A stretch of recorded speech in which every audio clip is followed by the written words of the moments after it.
准以自簽保守行為3年。案發喺舊年9月23號下晝，超強颱風華加莎正係吹襲香港。天文台當時發出8號烈風或暴風信號。一對父母帶埋一對年幼嘅仔女去到柴灣貨物莊社區嘅防波堤觀浪，期間個媽媽同5歲嘅仔被大浪捲走，個爸爸隨即跳落海救人，淨係留得個女喺岸上。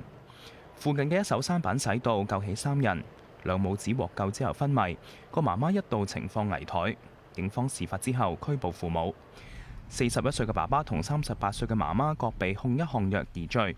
案件喺東區裁判法院審理。朝早喺開庭嘅時候，喺控方同意下，父母准以簽保守行為結案。裁判官林子康下令兩個人各自簽1000蚊，守行為3年。期間如果再干犯虐兒罪，或者需要重新接受判刑。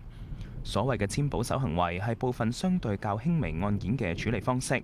如果被告背景良好，承認所犯過錯同埋接受告誡，並且獲法庭批准，可以用呢一種嘅方式結案，被告唔會留案底。無線電視記者劉俊玉報道。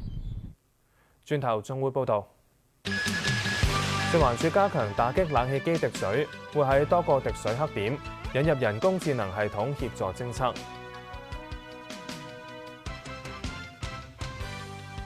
美國不滿伊朗對停火方案嘅回應，據報特朗普正係考慮對伊朗嘅下一步行動。